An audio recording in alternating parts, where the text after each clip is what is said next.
பெரம்பலூர் பகுத்தறிவாளர் கழகமும் திராவிடர் கழகமும் இணைந்து நடத்துகிற இந்த தமிழர் தலைவர் ஆசிரியர் மாணமிகு டி வீரமணி அவர்கள் எழுதிய RSS என்னும் ட்ரோஜன் குதிரை நூல் அறிமுக விழா நிகழ்ச்சி இங்கே அம்மா மருத்துவர் குணகோமதி அவர்கள் இல்லத்தில் மிகச்சிறப்பாக நடந்து கொண்டிருக்கிறது.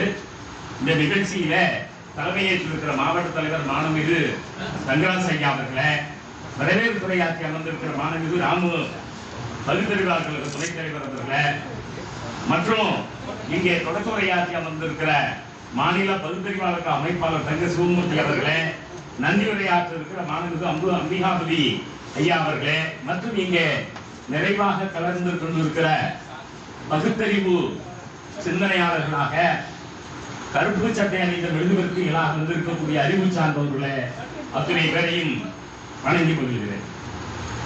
இங்கே நம்முடைய சிவமூர்த்தி ஐயா குறிப்பிட்டது போல RSS என்னும் ட்ரோஜன் குதிரை என்கிற இந்த நூல் 14 தலைப்புகளில ஆசிரியருடைய கட்டுரை 13ம் தபோல்கர் அவர்களுடைய கட்டுரை 1மாக 14 கட்டுரைகளுடைய தொகுதியாக இருக்கிறது. 175 பக்கங்களில இந்த நூல் அமைந்திருக்கிறது. நம்முடைய திராவிடர் கழக வெளியீடாக இருக்கிற இந்த நூல் RSS பற்றி ஆசிரியர் எழுதிய 3வது நூலாக நான் கருதுகிறேன்.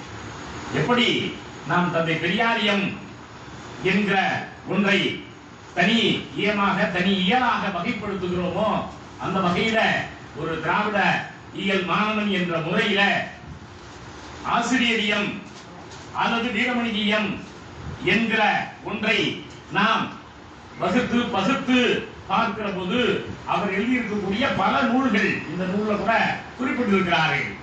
எப்படி இந்த காமராஜர் கொலை முயற்சி சரித்திரம் 1967 இருந்து இன்னும் பல நூல்கள் ஆசிரியர் வெளியிட்டு இருக்கிறார்.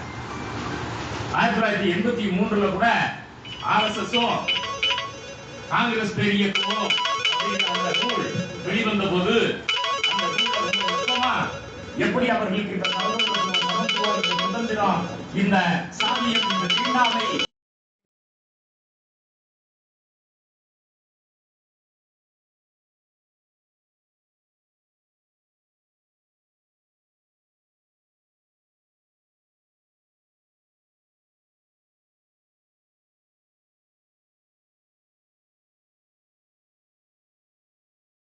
வலியுறுத்துகிற ஒரு அமைப்பு என்பதை காலந்தோறும் அவர் சுட்டி காட்டுவார். நான் ஏன் அந்த காங்கிரஸ் பேரியக்கமும் RSS நூலை சுட்டி காட்டுகிறேன் என்றால், அன்றைக்கு தலைவராக இருந்த தேஷ்முக் போன்றவர்கள் பிஜேபியை விட்டு காங்கிரஸை ஆதரிக்கிறார்கள். அன்றைக்கு இந்திரா காந்தி ஆதரிக்கிறார்கள், அடுத்து ராஜீவ் காந்தி ஆதரிக்கிறார்கள். அன்றைக்கு RSS பிஜேபியை கைவிட்டு இருக்கிறது. அதை எழுதுகிறார் ஆசிரியர். இன்றைக்கு இவர்கள் இந்த பிஜேபியை கைவிட்டு காங்கிரஸை ஆதரிக்கிறார்கள். இது எத்தனை நாளைக்கு நிலைக்கும் என்று தெரியவில்லை என்று 1983 ஆசிரியர் அவர்கள் எழுதியதை நாம கிட்டத்தட்ட இன்றைக்கு 50 ஆண்டுகள் கழித்து இன்றைக்கு கண்ணாலை பார்க்கிறோம் நண்பர்களே. ஆசிரியருடைய பார்வை 50 ஆண்டுகளாக அப்படியே இருக்கிறது. இந்த காங்கிரஸ் எல்லாம் அவர்களுக்கு முக்கியம் இல்லை, பிஜேபி தான் அவர்களுடைய அடிப்படை அரசியல் இயக்கம். இப்போது காலத்துக்காக ஆதரிக்கிறார்கள். எதற்காக அவரை கேட்டு விடையும் எழுதுகிறார்.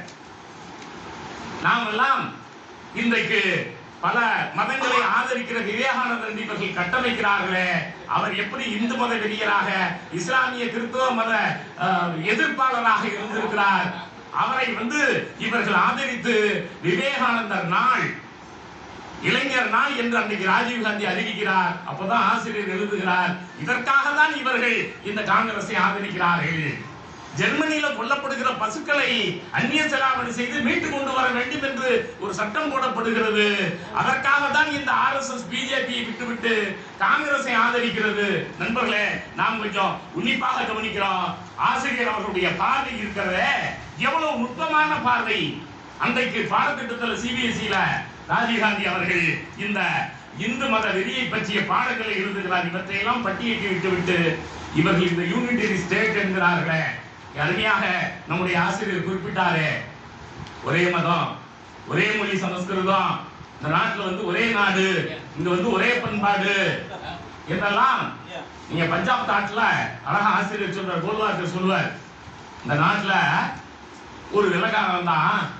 அந்த வெள்ளக்காரன் இங்க வந்து திராவிடம்னு ஒண்ணு இருக்குது அப்படின்னு ஒரு பொய்க்கதையை சொன்னா, அதை நம்பிக்கிட்டு தமிழ் பண்பாடும் தமிழ் இலக்கியமும் இதெல்லாம் வந்து இந்த இந்து மதத்துக்கும் அதுக்கும் தொடர்புள்ள என்று இவர்கள் சொல்லுகிறார்கள். 1967 கோல்வார்கர் அவர்கள் எழுதியது ஆசிரியர் இங்கே சுட்டி காட்டுகிறார் இந்த நூல்ல. நண்பர்களே, பிறகு அவர் எடுத்து காட்டுகிறார் வரிசையா எப்படி இந்த திராவிடம்ங்கிற சொல் வடநூல்ல எப்படி இருந்தது, திராவிட சிசு எப்படி வந்தது, திராவிடம்ங்கிற நாட்டு பேர் எங்கெங்கே இருந்தது. நண்பர்களே, வெள்ளைக்காரர்கள் வருவதற்கு முன்னாலே இங்க இந்த திராவிடம்ங்கிற சொல்ல ஏன் நீங்க நம்முடைய கார்வல் திராவிட ஒப்பிலக்கணம் எழுதுவதற்கு 150 ஆண்டுகளுக்கு முன்னாலேயே வீரமாமுனிவர் திராவிடங்கிற நாட்டை பற்றி எழுதுகிறார், மொழியை பற்றி பேசுகிறார். நுட்பமாக நாம் கவனிக்கிறோம். அப்போ இந்த நாட்டுல அந்த காலகட்டத்திலேருந்து நிறைய இந்த சொல்லாட்சி இருக்கிறது. அது மட்டுமில்லை நண்பர்களே, சித்தர்களுடைய பாடல்களை பாத்தீங்கன்னா, நான் இப்ப சமீபத்தில் ஒரு நிறுவனத்தில் போய் ஒரு 10 நாள் வகுப்படுத்தேன். எவ்வளவு அவர்கள் இந்த வேதத்தை எதிர்க்கிறார்கள், இந்த தீண்டாமையை எதிர்க்கிறார்கள், சாதிகளை எதிர்க்கிறார்கள். காலந்தோறும் தமிழ் மண் தீண்டாமையையும் அடுக்குநிலை சாதியத்தையும் உருவ வழிபாட்டையும் அவர்கென்று ஒரு தனி ஆன்மீகத்தை வைத்துக் கொண்டு எதிர்த்து கொண்டிருந்தது. இவற்றையெல்லாம் ஆசிரியர் அவர்கள் சுட்டி காட்டிவிட்டு இங்க இவர்கள் இந்த RSS காரர்கள், நீங்க அவருடைய பஞ்சாப் தாட்டிலிருந்து பல 100 சான்றுகள் இங்கே கொடுக்கப்படுகின்றன. கொடுத்து அவர் வந்து நுட்பமாக இந்த நூல்ல அவர் தந்திருக்கக்கூடிய பாங்கு இருக்கிறதே, நாம் மிக நுணுக்கமாக இந்த RSS கவனிக்கிறோம் நண்பர்களே. ஏற்கனவே பழைய நூல்கள்ல அவர்களுடைய இந்த ட்ரோஜன் தன்மை ரொம்ப ஆசிரியர் குறிப்பிட்டார். இன்றைக்கெல்லாம் கணினியில ஒருத்தன் இன்னொருத்தருடைய இணையதளத்தில் புகுந்து அங்க வைரஸை பரப்பி அதை அழித்து விட்டால் அதையும் ட்ரோஜன் என்கிறார்கள். அப்ப ட்ரோஜன் என்பது ஒரு தீய சக்தி, ஒரு அழிவு சக்தி, அடுத்தவருடைய இணையதளத்தில் புகுந்து அழிக்கிற சக்தி என்கிற பொருள் இன்றைக்கு அகராதியிலே வளர்ந்து இருக்கிறது. அதெல்லாம் மனதில் வைத்துக் கொண்டுதான் ஆசிரியர் இந்த நூலை எழுதுகிற ஒரு போக்கை நம்ம கவனிக்கிறோம் நண்பர்களே. ஆமா, இந்து தர்மம் வர்ணம் ஜாதி காக்கும் அமைப்பு ரொம்ப நுட்பமான சிந்தனைகளை தந்திருக்கிறார் நண்பர்களே. எப்படி இவர்கள் தொண்டுங்கிற சர்க்கரையை தடவி விட்டு இவர்கள் இந்த கலவரத்தை, மத கலவரத்தை, மதவெறியை கூட்டுபவர்களாக அமைந்திருக்கிறார்கள் என்கிற இந்த கட்டுரை இருக்கிறத வேதத்திலிருந்து, மனுநீதி சாஸ்திரத்திலிருந்து நாம் மரபு ரீதியாக பேசுகிற அடுக்குநிலை தீண்டாமை தன்மையை பேசுகிற கட்டுரையாக அல்லது தலைப்பாக இதை நான் நுணுக்கமாக பார்க்கிறேன் நண்பர்களே. ஹிந்து ஒற்றுமை, ஹிந்து ஒற்றுமை என்று இவர்கள் பேசுகிறார்களே, அவருடைய நோக்கம் பார்ப்பன ஆதிக்க நோக்கம் தான் அவருடைய நோக்கமாக இருக்கிறது. பெற்றோர்களை எல்லாம் மூளைச்சலவை செய்கிறார்கள். நாங்கள் உங்கள் பிள்ளைகளுக்கு உடற்பயிற்சி தருகிறோம், உங்கள் பிள்ளைகளுக்கு நாங்கள் வந்து மற்ற பயிற்சிகளை தருகிறோம், ஒழுக்கமாக இருக்க வைக்கிறோம் என்றெல்லாம் இவர்கள் பொய்யை பேசிவிட்டு அங்கே இவர்கள் மத வெறுப்பு பிரச்சாரத்தை, அவருடைய நோக்கம் பிற்பட்டவர்களுக்கு எதிரான சமூகத்தை உருவாக்கணும், பட்டியலினத்துக்கு எதிரான சமூகத்தை உருவாக்கணும், பழங்குடியினருக்கு எதிரான சமூகத்தை ஆசிரியர் புள்ளி வளர்த்து கொடுக்கிறார். இதுவரையும் RSSல யாராவது ஒரு பிற்பட்டவரோ, யாராவது ஒரு பழங்குடியினரோ, ஒரு பட்டியலினத்தவரோ தலைவராக இருந்திருக்கிறார்களா? நீங்க 100 பேர் இருந்தா 2 OBC இருப்பார்கள், ஒரே ஒரு SC இருப்பார், பழங்குடியினர் சுத்தமாக இருக்க மாட்டார்கள். இதுதான் RSS. அவர் தருகிற பட்டியல். இதுவரையும் இருந்த தலைவர்கள், அதுல இருந்த பொறுப்பாளர்கள், இன்னும் கூட நண்பர்களே இந்த 13 தலைப்புகள்ல நான் மிகச்சிறந்த தலைப்பாக ஒன்றை பார்க்கிறேன் நண்பர்களே. அவர் இந்த ஒவ்வொன்றிலேயும் நாம் வியக்கத்த இந்த செய்திகளை தருவதாக இருக்கிறது. ஏன் இந்த பாரதிய பிரதிநிதித்துவ சபா அப்படிங்கிற ஒண்ணுதான் அவங்களுடைய தலைமை அமைப்பு. அந்த தலைமை அமைப்புல 28 பேர் பார்ப்பனர்கள் தலைவர்கள், அந்த செயற்குழுல பணியாட்கள் 5 பேர், மற்ற ஜாதிக்காரர்கள் 3 பேர், சூத்திரர்கள் 2 பேர், சுத்தமா பழங்குடியினர் ஒருத்தர் கூட இல்ல என்று RSS தலைமை அமைப்பில் இருப்பவர்களெல்லாம் இவர் அக்குவேராக ஆணிவேராக தந்து காலத்துக்கு ஏற்ப எப்படி இவர்கள் தங்களை மாற்றிக் கொள்கிறார்கள், எப்படி இடத்திற்கேற்ப இவர்கள் மாறுகிறார்கள் அப்படிங்கிறதை சுட்டி காட்டுறார். குஜராத்ல இடஒதுக்கீடு 80களில் கொடுக்கப்பட்ட போது பெரிய கலவரம் வருகிறது. RSS தான் அந்த கலவரத்தை முன்னெடுத்து நடத்துகிறது. அப்போதெல்லாம் RSS தான் இருக்கிறார் நரேந்திர மோடி, இன்றைய பிரதமர். அதை பல இடங்களில் சுட்டி காட்டுகிறார். நரேந்திர மோடி இன்றைய பிரதமர், அன்றைக்கு RSSல பெரிய ஆளாக இருந்தவர், நீங்க அவர் வந்து குஜராத்தில் வந்து முதல்வராக இருந்த போது கூட, ஏன் முதல்வராக இருப்பதற்கு முன்னாலே பல பொறுப்புகள் இருந்த போது கூட மண்டல் கமிஷன் வந்த போது இது ஓபிசிகளுக்கானது 27 விழுக்காடு இடஒதுக்கீடு தர வேண்டும் என்று என்றைக்காவது ஒரு அறிக்கை தந்திருப்பாரா? ஒரு போராட்டத்தில் கலந்திருப்பாரா? அப்போ இந்த நரேந்திர மோடி அன்றைக்கெல்லாம் ஓபிசிங்கிற உணர்வே அவருக்கு இல்லை என்பது மட்டுமில்லை நண்பர்களே, மோடி என்கிற சாதியே இந்த பிற்பட்டோர் பட்டியலில் இல்ல. அழகா ஆசிரியர் சான்றுகளோடு தருகிறார். அப்போ இவர்கள் என்றைக்கு அவரை பிரதமருக்கு நிலைய தேர்தலில் கொண்டு வந்து நிறுத்துகிறார்களோ அன்றைக்கு இவர் நானும் ஓபிசி தான் நினைக்கிறார். அப்போ அதற்கு முன்னால் நடந்த போராட்டங்கள், அதற்கு முன்னால் இடஒதுக்கீடு இந்த ஓபிசிக்கான எதற்கும் இவர்கள் உடன்படுவதில்லை. காரணம் ஆர்எஸ்எஸ் என்பது இடஒதுக்கீடுக்கு எதிரானது. ரொம்ப தெளிவாகவே பஞ்சாப் தாட்ல கோல்வார்கர் குறிப்பிடுகிறார், டெக்கேவர் குறிப்பிடுகிறார். இவர்கள் எல்லாம் இந்த 4 வர்ண முறை என்பது இருக்கிறதே, அது கடவுள் கொடுத்தது. கடவுள் கொடுத்த அந்த 4 முறை இருக்கிறதே அருமையான தொழில் அமைப்பு முறை என்றெல்லாம் இவர்கள் பேசி எழுதி தருகிற போது பின்னாலே நம்முடைய டாக்டர் அம்பேத்கர் போன்றவர்கள் இது 4 விதமான தொழில் முறை இல்லை, தொழிலாளர்களை 4ஆக பிரிக்கிற முறை. ஆக இது தொழிலாளர்களை 4ஆக பாடுபடுத்தி, it's not a division of labour, it is a division of labourers. அப்ப தொழிலாளர்களை 4ஆக பிரிக்கிற முறை என்று டாக்டர் அம்பேத்கர் குறிப்பிடுகிறார் என்பதை நாம் பார்க்கிறோம் நண்பர்களே. களத்துல நாம பார்க்கிறோம்.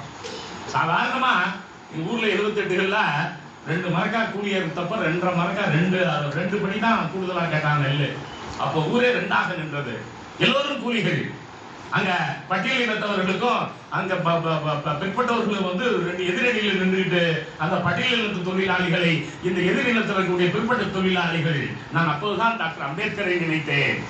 It's not a division of labour, it is a division of labourers. இது தொழில் 4 விதமான தொழில் முறை இல்லை, தொழிலாளர்களை 4ஆக பாகுபடுத்தி நிரந்தரமாக பிரித்து வைப்பது. இத ஆசிரியர் இங்கே குறிப்பிடுகிற போது நாம் மிக நுட்பமாக இருக்கிறோம் நண்பர்களே. நல்லா எழுதுற 25 காலத்துல தான் சுயமரியாதை இயக்கம் வந்துச்சு, அப்பதான் கம்யூனிஸ்ட் இயக்கம் வந்துச்சு, அப்பதான் இந்த ஆர்எஸ்எஸ் வந்துச்சு. ஆனால் கம்யூனிஸ்ட் இயக்கம் தனது கொள்கை இன்னது என்று வெளிப்படையாக செயல்படுகிறது, திராவிட இயக்கம் தன்னுடைய கொள்கை இது என்று வெளிப்படையாக செயல்படுகிறது. ஆனால் இந்த ஆர்எஸ்எஸ் இன்று வரை உறுப்பினர் யார் என்று தெரியாது, அடையாள அட்டை இல்லை, யார் என்ன பொறுப்பில் இருக்கிறார் என்று இவருக்கும் தெரியாது. ஆமா, எந்த விதமான இதுவும் கிடையாது, பெண்கள் இல்லை. ஆமா, சூத்திரர்கள் ரொம்ப நாளா இல்லை, 80 வரையிலும் 83 வரையிலும் சூத்திரர்களுக்கோ பஞ்சமர்களுக்கோ அந்த ஆர்எஸ்எஸ் இயக்கத்துல உறுப்பினராக தகுதி இல்லை. அப்போ இப்படியெல்லாம் இவர்கள் வந்து தங்களை வந்து எப்படி கட்டமைக்கிறார்கள் அப்படிங்கறத நம்ம பார்க்கிறோம். அப்ப இவங்களுடைய நோக்கம் என்பதே இந்த 4 வர்ண முறையை பாதுகாப்பது. விடாமல் நீங்க கோல்வார்கரா இருந்தாலும், தேவரசா இருந்தாலும், மோகன் பகவத்தா இருந்தாலும், இவர்கள் எல்லாம் இப்படித்தான் நண்பர்களே இந்த இயக்கத்தை கட்டமைத்து வளர்த்து கொண்டிருக்கிறார்கள். அப்ப இடஒதுக்கீடு என்பது இவர்களுக்கு ஆகாதது. 6-7 இடத்துல கோட் பண்றாரு. மோகன் பகவத் பேட்டி கேட்கிறாங்க, நீங்க இடஒதுக்கீடு பத்தி என்ன நினைக்கிறீங்க? இந்து மதத்துக்குள்ளே சாதி வேறுபாடு இருக்கு, அதை பத்தி நீங்க என்ன பண்ணுங்க? தேவரசு கிட்ட கேட்டது. கோல்வார்கரையும் கேட்கிறாங்க. அப்பெல்லாம் அவங்க அப்படியே மெழுகி, இது கடவுளால் உருவாக்கப்பட்டது, இதனால் வந்து ஒரு பிரச்சனையும் வராது, அது தானாக சரியாகிவிடும். எது தானாக சரியாகிவிடும்? சாதியின்மை என்பது தானாக சரியாகிவிடும், வர்ணாசிரம முறை என்பது தானாக சரியாகிவிடும். அப்போ இவர்கள் மறுப்பதான பதிலை தருகிறார்களே தவிர அவர்களுக்கு என்று ஒரு கொள்கை இருக்கிறதா? சாதியை ஒழிப்பது எங்களுடைய கொள்கை, தீண்டாமையை ஒழிப்பது எங்களுடைய கொள்கை, பட்டியலின பழங்குடியின மக்களுடைய வாழ்வை உயர்த்தியது எங்களுடைய கொள்கை என்று எங்காவது ஒரு அறிக்கையிலோ ஒரு தீர்மானத்திலோ எங்கேயாவது இவர்கள் சுட்டி காட்டி இருக்கிறார்களா? ஏனென்றால் இந்த ஆர்எஸ்எஸ் என்கிற இயக்கம் என்பது மறைந்து இருக்கும்.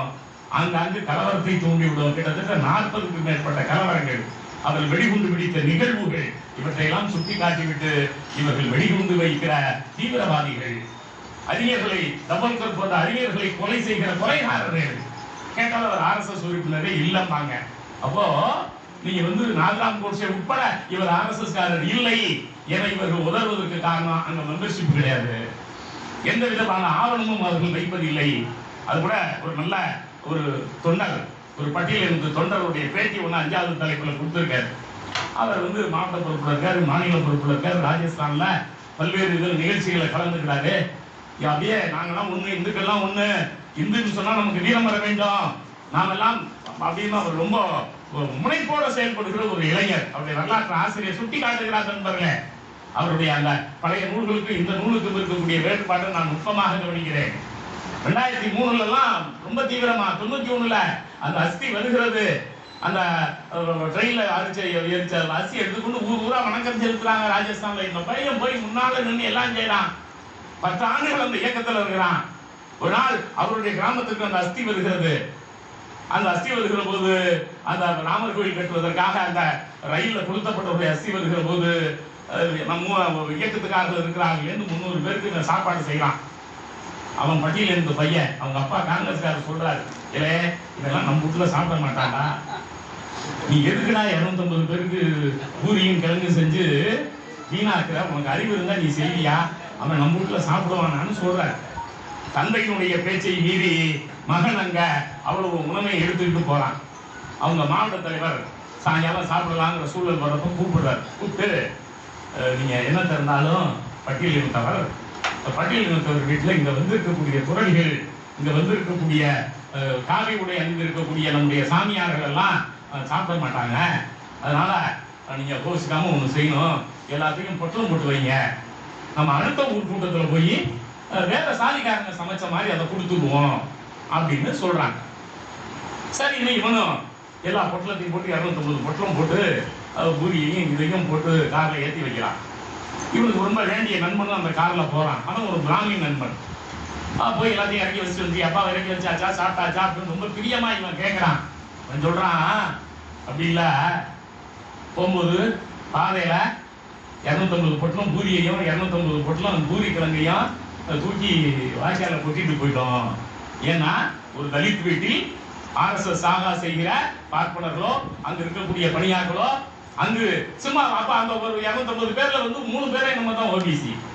இவர்கள் எல்லாம் என்ன செய்ய மாட்டார்கள், உங்கள் வீட்டுல சமைத்த சாப்பாடை சாப்பிட மாட்டார்கள் அப்படின்னு இவனால நம்ப முடியல. நீ போய் சொல்ற, ஏன் இயக்கம், நான் உயிரை கொடுக்கறதுக்காக போன இயக்கம், என்னுடைய இயக்கத்துக்காரர்கள் என்னோடு தோழர்களாக இத்தனை ஆண்டுகள் என்னோடு இருந்தவர்கள் எப்படி என் வீட்டில் உண்ணாமல் இருப்பார்கள், நான் நம்ப முடியாதுன்னு திரும்ப அவனை வண்டியில ஏற்றிக்கிட்டு போய் அந்த பொட்டலம்லாம் அங்க கிடக்கிறத பார்த்த பிறகு இவனுக்கு என்னுடைய உடலில் இருக்கக்கூடிய குருதி அனைத்தும் அமிலமாக மாறியது, ஆசிட் போடுற மாதிரி நான் நினைச்சேன்.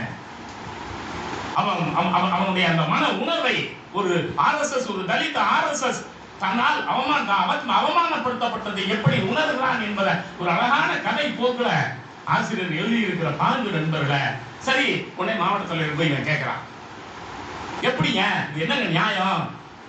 அவன் சொல்றான், நான் மாநில தேசிய தலைவர் மோகன் பகவத் வரையும் இந்த பெரிய இஷ்யூ ஆகினேன், யார் அப்ப வேற யார் ஒரு தலைவர், அவர் வரையும் நான் இதை ஒரு பெரிய இஷ்யூ ஆகினேன், நான் அதை விடுற மாதிரி இல்லை அப்படின்னு. அப்போ அந்த மாவட்ட தலைவர் என்ன கூப்பிட்டு சொன்னாரு, நாங்க கார்ல வேகமா வந்தப்போ அந்த பாத்திரம் மட்டும் கீழே விழுந்துருச்சு, யாரும் நாங்க எல்லாம் கீழே எல்லாம் கொட்டல, எப்படி இவர்கள் ஏமாற்றுகிறார்கள் சொந்த தொண்டர்களை, தீண்டாமை, பட்டியல் இனத்தவர் வீட்டுல சமைச்ச பூரிக்கிழங்க சாப்பிட மாட்டோம், அள்ளி கொட்டியாச்சு, இவனை சரி பண்ணணும்.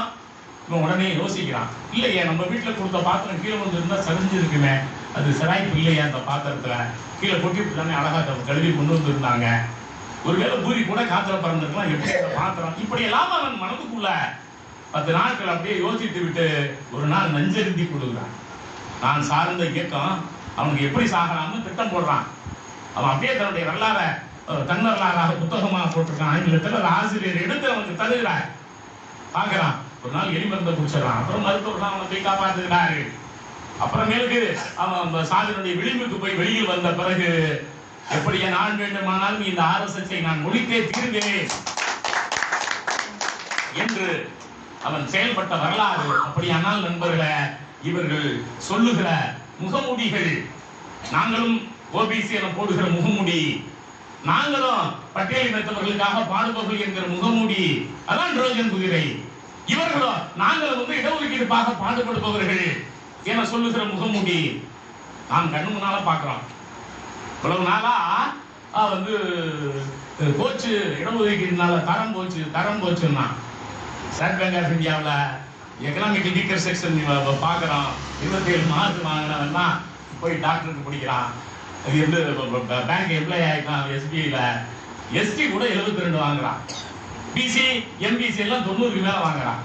அப்ப நண்பர்களே, ஒரு சமூகத்துல இவர்கள் தங்களை அறிவாளி என்று கூறிக்கொண்டிருந்தவர்கள் இடஒதுக்கீட்டினாலே வந்து எல்லாம் போச்சு, இடஒதுக்கீட்டினாலே தரம் போய்விட்டது, தகுதி போய்விட்டது என்று பேசியவர்கள் இப்ப வாயையும் எதையும் மூடி கொண்டிருக்கிறார்கள். ஸ்டேட் பேங்க்ல தகுதி போய்விட்டது, ஸ்டேட் பேங்க்ல திறமை போய்விட்டது, 27 மார்க்ல EWS வேலை கிடைக்கிறது, அவன் 90 வாங்கின OBCயும் SCயும் போயிட்டு இருக்கான் என்கிற போது நண்பர்களே, இவர்கள் தகுதி திறமையை பற்றி பேசியது எல்லாமே ஏமாற்றுகிறது.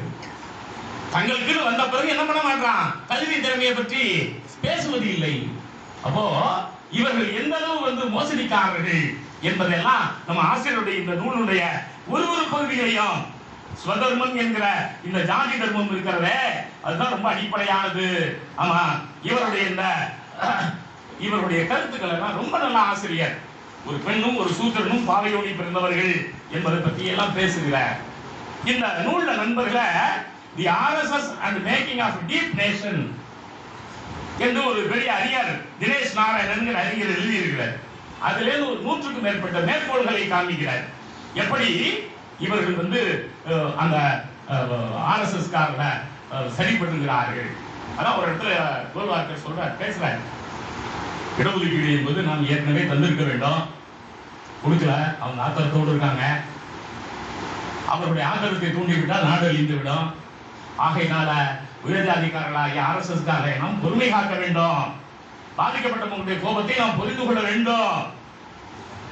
சமூகங்களைய ஒரு RSSகாரர் கேட்கிறார், கோல்வாக்கர் நேரா கேட்கிறார், இந்த மாதிரி சமூகம் கொண்டது என்னங்க நியாயம், என்ன விதத்துல நியாயம் அது? அப்போ ஒரு சூத்திரன் வந்து வேள்வி செய்தால், அவர் சூத்திரன் வந்து இந்திரன் நோக்கி வணங்கினால் அக்ரஹாரத்துல குழந்தைகள் செத்து போகும். அப்ப உடனே ராமர் வந்து தலையை வெட்டுவார்னா, அப்ப ராமர், நீங்க ராமர் தலையை வெட்டியது அயோக்கியத்தனம் என சொல்லுகிறீர்களா, அல்லது சமூகம் செய்தது தவறு என சொல்லுகிறீர்களா அப்படின்னு நேரடியா ஒரு பெரிய கூட்டத்துல பொதுக்குழு மாதிரி பெரிய அமைப்புல கேட்கிற போது கோல்வார்க்கர் அப்படியே தடுமாறி போய், இல்ல அவன் வந்து சூத்திரங்கிறதுனாலலாம் ராமர் வந்து கொல்லல, அவன் நேர்மையற்றவனாக இருந்தான். இது இந்த வேத கட்டமைப்பு என்பது உனக்கு இந்த வேலை, உனக்கு இந்த வேலை, இந்த வேலை 4 வருடத்துக்கு வேலையை வகுத்து கொடுத்து இருக்கிறது. இவன் அந்த நேர்மையை இவன் மீறிட்டான், அதனால் தான் ராமர் கொன்றார் என்றெல்லாம் எப்படி இவர்கள் மாய்மாலம் செய்து இந்த புராணங்களை கூட எப்படி இவர்கள் வந்து செய்கிறார்கள். அழகா பாரத கதையில அந்த அர்ஜுனன் காட்சியெல்லாம் கொண்டுகிட்டு வச்சு அவன் வந்து சித்தப்பேன் பெரியப்பேன் என் ரத்தத்தை நான் எப்படி கொள்வேன் அப்படிங்கிறப்போ, இல்லை இந்து தர்மம் புனிதமானது, இந்து தர்மம் வலிமையானது, நீ சத்திரிய தர்மத்தை பின்பற்றுபவன், ஒரு சத்திரியன் கூட பிறந்தவனாக இருந்தாலும் தவறு செய்கிற போது கொலை செய்வதுதான் உன்னுடைய வீரம் என்றெல்லாம் சுட்டி காட்டுகிற தன்மைகள். அதே போல அந்த RSS பயிற்சிகள்ல எப்படி அங்க வந்து இந்த சத்திரியர்களுக்கு கறி பரிமாறப்படுகிறது, அதே நேரத்துல பார்ப்பனர்களாக இருக்கக்கூடிய அந்த சாகாக்கள்ல அவர்களுக்கு கறி பரிமாறப்படுவதில்லை என்பதையெல்லாம் அந்த இயக்கத்துல மாநில பொறுப்புகள், மாவட்ட பொறுப்புகள்ல 10-20 ஆண்டுகள் இருந்தவர்கள் எழுதி இருக்கக்கூடிய நூல்களில் இருந்து ஆசிரியர் இதை வந்து குறிப்பிட்டு தருகிற போது நண்பர்களே, நாமும் வியந்து பார்க்கிறோம், இப்படியெல்லாம் RSSக்குள்ளே என்ன நடக்கிறது. அதனாலதான் இது ஒரு நல்ல அருமையான அலசல். இவர்கள் இந்த சமூகத்தில் ஒரு நஞ்சை விதைப்பவர்கள். இவர்கள் நஞ்சை விதைக்கிற போதே இவர்கள் தங்களுடைய கொள்கையிலிருந்து ஒரு இம்மி அளவு கூட 2026 கூட அவர்கள் மாறுவதற்கு தயாராக இல்லை. அப்ப இந்த 4 வர்ண மதிப்பா அழிக்கப்பட வேண்டும் என்கிற கொள்கை ஒரே ஒரு நாள் அவர்கள் பேசுவார்களா? பேச மாட்டார்கள். சாதி தவறு என அவர்கள் பேசுவார்களா? பேச மாட்டார்கள். சாதி வேணும், அதுதான் புனிதமானது, அதுதான் இந்த சமூகத்தில் நிலைநிறுத்தப்பட வேண்டியது என்றாலே இங்கே சூத்திரன் படிக்க கூடாது. அப்போ இவர்கள் உயர்கல்வி நிறுவனங்கள்ல வந்துவிட்டு, கல்வி நிறுவனங்கள் வந்துவிட்டு மீண்டும் அதை செய்ய வேண்டும். அது இன்றைக்கு நாம் மிகவும் யோசிக்க வேண்டிய காலம் நண்பர்களே. தமிழ்நாட்டில் திராவிட இயக்கத்தை நாங்கள் வீழ்த்தி விட்டோம். இன்றைக்கு தமிழக வெற்றிக்கழகம் வந்து இருக்கிறது, அதில் திராவிடம் இல்லை என்று அவர்கள் பேசுகிற ஒரு காலமாக இருக்கிறது. ஆசிரியர் வீரமணி அவர்கள் கால சூழலை கருதிதான் 21ல போட்டதை ஏன் 26ல இன்றைக்கு இந்த RSS உடைய சூழ்ச்சியை நாம் முறியடிக்க வேண்டும்? அல்லது இன்றைக்கு இருக்கிற இந்த தமிழக வெற்றி கழகத்துக்காரர்களாவது இதை புரிந்து கொள்ள வேண்டும். ரொம்ப அடிப்படையானது நண்பர்களே. ஏன்னா அங்க வந்து எனக்கு தெரிஞ்ச நண்பர்கள் நிறைய இருக்காங்க, யாருக்கும் எதுவுமே தெரியறது இல்லை.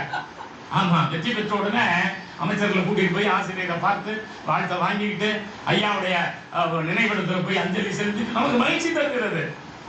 இவர்கள் வந்து மற்றவர்களுக்கு மாதிரி இல்லை. ஆனால் இவர்களுக்கு RSS என்றால் என்ன, அது என்ன செய்யும், இவருடைய வரலாறு என்ன தெரிந்திருந்தால் 2 பேருக்கு அமைச்சர்கள் இடம் தந்திருப்பார்களா? அமைச்சர்கள் 2 பேருக்கு இடம் தந்திருக்க மாட்டார்கள். அப்ப இன்றைய சூழலில் நாம் என்ன செய்ய வேண்டி இருக்கிறது? இப்படியெல்லாம் இவர்கள் செய்கிறார்கள்.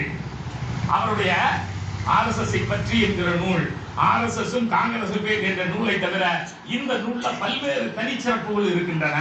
இங்க நண்பர்கள இவர் வந்து அந்த அந்தர்ஷ்ரத்தா நிர்மூல சமிதிங்கிற அந்த நரேந்திர தவோல்கர் இருக்காரே, அவருடைய அமைப்புல அவர் உயிரோடு இருந்த போது வெளியிட்ட அறிக்கையை தந்திருக்கிறார். எப்படி நம்முடைய திராவிட இயக்கத்துக்கு மீது இவர்கள் குற்றச்சாட்டு வைக்கிறார்களோ அத்தனை குற்றச்சாட்டுகளையும் தவோல்கர் மீது வைக்கிறார்கள். நீங்கள் ஏன் இந்து மதத்தை மட்டும் விமர்சிக்கிறீர்கள், மற்ற மதத்தை விமர்சிப்பதில்லை? அவர் அந்த அறிக்கையில சுட்டி காட்டுகிறார், நாங்கள் மிக தெளிவாக விமர்சிக்கிறோம்.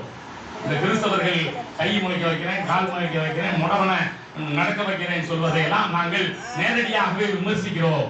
எங்களுடைய தவோல்கருடைய இந்த இயக்கம் இருக்கிறத எந்த நிலையிலையும் பிற மதங்கள் இருக்கக்கூடிய மூட நம்பிக்கைகளை ஏற்பதில்லை. அந்த அந்த அறிக்கை நமக்கு படிக்கிற போது நண்பர்களே, நம் மீது இங்கே என்னென்ன கேள்விகளை இவர்கள் வைக்கிறார்களோ அத்தனையும் அங்கே வடநாட்டில் வைத்திருக்கிறார்கள். இந்த 30 இயக்கங்கள் ஆசிரியர் பட்டியல் போட்டிருக்காரு, அந்த 11வது பட்டன்னு நினைக்கிறேன். இன்றைக்கு என்ன பெயராலே இந்த RSS இயக்குகிறது? எந்த இயக்கம் வெடிகுண்டு தயாரித்து தருகிறது? எந்த இயக்கம் ரகசியமாக பொது இடங்கள்ல வெடிகுண்டை வெடிக்க வைக்கிறது? அதுல யார் முக்கிய பொறுப்பு இருப்பவர்? அவர் எந்த கூட்டங்கள்ல கலந்து கொண்டிருக்கிறார்? இந்த RSS எப்படி அவர்களுக்கு பயிற்சி அளித்தது? அப்படியானால் நண்பர்களே, இந்த அறிஞர்களை எல்லாம் இவர்கள் துப்பாக்கி ஏந்தி கொண்டு போய் சுட்டு கொண்டார்களே, அதெல்லாம் ஆசிரியர் தோல்வி வைத்து காட்டுகிறார். அதனாலதான் இவர்கள் ஒரு தொண்டு, இவர்கள் வந்து நாங்கள் பிள்ளைகளுக்கு பயிற்சி தருகிறோம் என்கிற பசு தோலை போர்த்தி கொண்டு இவர்கள் வந்து இந்த அறிஞர்களை எல்லாம் கொண்டிருக்கிறார்கள். அந்த அறிஞர்களுடைய வரலாறு, அது அவர்கள் என்ன நூல் எழுதி இருக்கிறார்கள், அவர் சமூகத்தை என்ன மாதிரியான மாற்று சிந்தனையை முன்வைத்தவர்கள். நண்பர்களே, இந்த நூல் வந்து RSS பற்றிய ஒரு பெரிய அரசல். ஐயா அவர்கள் குறிப்பிட்டார்கள், மகாத்மா ஜோதிராவ் பூலே, அம்பேத்கர் இவர்களை எல்லாம் எப்படி இவர்கள் முகமூடியாக அணிந்து கொண்டு ஏமாற்றுகிறார்கள். அப்ப இவர்களுக்கு முகமூடிக்கு அம்பேத்கர் வேண்டும், முகமூடிக்கு மகாத்மா ஜோதிராவ் பூலே இவர்களுக்கு வேண்டும். ஆனால் யாராவது அந்த இயக்கத்துல ஒரு பட்டியல் இருந்தவர் வீட்டில் போய் இவர்கள் சாப்பிடுவார்களா? சாப்பிடுவதில்லை. இவர்கள் பேசுவார்களே தவிர எந்த ஒரு நிலையிலையும் ஒரு காலமும் இவர்கள் பட்டியலின முன்னேற்றத்தையோ பழங்குடியினர் முன்னேற்றத்தையோ எல்லாம் அழகா அதையும் பேசியிருக்க. இந்த நூல்ல ஒரு பகுதியில யார் யாருக்கு எத்தனாயிரம் கோடி இவர்கள் அமெரிக்காவில் இருந்து பணத்தை கொண்டு வருகிறார்கள் ஒரு பெரிய பட்டியலை தருகிறார். என்ன பிரிவுகள் அந்த பணத்தை வாங்குகின்றன புள்ளி விவரத்தோட, அரசாங்க புள்ளி விவரத்தோட எடுத்து ஆசிரியர் வெளியிட்டு இருக்கிறார். ஆமா, பல நூல்கள் நரேந்திர கேஜா எழுதிய ஷோடா ஆர்மிஸ் என சொல்லப்படுகிற அந்த தலைப்புல நம்ம பார்க்கிறோம் நண்பர்களே. சனாதன் ஜன்சத்தா அந்த அமைப்பு, அவர்கள் அந்த வெடிகுண்டு 2008ல வெடித்தவர்கள், தானேல வெடித்தவர்கள். இன்னும் அந்த அரங்கில பாவை அரங்கில பசிங்கிற இடத்துல பாம்பேல வெடித்தவர்கள். இந்து யுவவாகினி, இன்னும் பஜ்ரங்கல், இன்னும் அந்த மசூதியெல்லாம் இருக்க பயன்படுத்துவதற்காக இவர்கள் 84 உருவாக்கிய ஒரு தனி அமைப்பு. என்ன நோக்கத்துக்கு எந்த அமைப்பு இருக்கிறது? குண்டுவெடிப்பதற்கு சனாதன் சன்சஸ்தா. ஆமா, நீங்க வந்து ஆதித்யநாத் இந்து யுவ வாகினின்னு ஒரு அமைப்பு வச்சிருக்காரு. அவர் ஒரு வழக்க போட்டு இஸ்லாமிய வீடுகளை இடிக்கிறதுக்கு கோர்ட்ல போய் ஒரு தீர்ப்பை வாங்கிட்டு வந்து அதுக்குன்னு ஒரு தனி அமைப்பு. பஜ்ரங்கல் இதான் மசூதி இடிக்கிறதுக்கும் கோயில் கட்டுறதுக்கும் அந்த 84 உருவாக்கிய அமைப்பு. ஆமா, இந்த மாதிரி ஸ்ரீராம் சேனா கர்நாடகாவில் அங்க முத்தலிக் என்கிற ஒரு பெரிய தலைவர் எப்படி உருவாகி எப்படி எல்லாம் அவர் அந்த RSS அங்க வளர்த்து கொண்டிருக்கிறார். ஆமா, இந்து ஐக்கிய வேதி அப்படிங்கிற அமைப்பு, அபினவ் பாரத்ங்கிற அமைப்பு, இந்த மாதிரி. அதே போல போர்சாரா ராணுவ பள்ளி 2008 மாலேகான் கூட்டுக்குழுவுக்கு எப்படி இவர்கள் இந்த ஆயுதங்களை எல்லாம் வெடிகுண்டுகளை எல்லாம் கொடுத்தார்கள். இன்னும் கூட அவர்கள் அந்த மணிப்பூர்ல ஆயுத கிடங்குகளை திறந்து விட்டு ஒரு குறிப்பிட்ட பிரிவினருக்கு மட்டும் அள்ளி கொடுத்து நீங்கள் போய் அவர்களை கொள்ளுங்கள் என அள்ளி கொடுத்த தன்மை. அப்போ இந்த RSS என்பது இன்றைக்கு ராணுவ தளவாடங்களை மக்களுக்கு கொடுக்கிற அளவு வளர்ந்திருக்கிறது. 3 முறை தடை செய்யப்பட்ட இயக்கம். பாபர் மசூதி இடிப்பு, அவசர கால நிலை, இன்னும் காந்தியார் கொலை காலங்கள்ல தடை செய்யப்பட்ட ஒரு அமைப்பு. ஆனால் தொடர்ந்து இயங்குகிறது. அமெரிக்காவில் அவர்கள் எந்த மாதிரி எல்லாம் இயக்கத்தை நடத்தி இவர்கள் இந்த பணத்தை சம்பாதிக்கிறார்கள். ஆமா, இந்த சனாதன காப்புன்னு ஒரு தலைப்பில் ஆசிரியர் எழுதியிருக்கிறார். இது எப்படி பயங்கரவாதிகளுடைய உற்பத்தி சாலையாக இருக்கிறது. நாம் நுணுக்கமாக அந்த பகுதியை வாசிக்க வேண்டும் என்பர்கள். இந்த நூல்ல எப்படி அவர்கள் மூளைச்சலவை செய்கிறார்கள், எப்படி அவர்கள் நிழல் ராணுவமாக செயல்படுகிறார்கள் அப்படிங்கிறத பார்க்கிறோம். இந்த நூல்ல 10வது தலைப்பு சேவை அல்லது டாலர் உண்டியல் அப்படின்னு ஆசிரியர் தலைப்பு தருகிறார். அவங்க IDRS அப்படின்னு ஒரு பெரிய நிறுவனத்தை USA வச்சிருக்காங்க. அது மட்டும் இல்ல சவுத் ஏசிய சிட்டிசன் கிளப்னு சொல்லி ஒண்ணு வச்சிருக்காங்க. இதெல்லாம் அவர்கள் அங்கு வைத்திருக்கக்கூடிய அந்த அமைப்புகள் இவங்க என்னென்ன வேலை செய்யறாங்கன்னு அவுட்லுக் பத்திரிகையில 2002 வந்திருக்கு. இந்த இந்திய வளர்ச்சி புனர்வாழ்வு நிதியம் IDRS அமைப்பு தந்திருக்கிற பட்டியல் தான் நான் இங்கே தந்திருக்கக்கூடிய இந்த பட்டியல் அப்படின்னு சொல்லிட்டு யார் யார் என்னென்ன பேர்ல விகாஸ் பாரதின்னு சொல்லி பீகார்ல, சேவா பாரதின்னு சொல்லி டெல்லியில, விவேகானந்தர் கிராம வளர்ச்சி கழகம் தமிழ்நாட்டுல, வனவாசி ஆசிரமம் கல்யாண ஆசிரமம் சொல்லி கிட்டத்தட்ட 8 மாநிலங்கள்ல அதெல்லாம் ஆசிரியர் பட்டியல் தருகிறார்.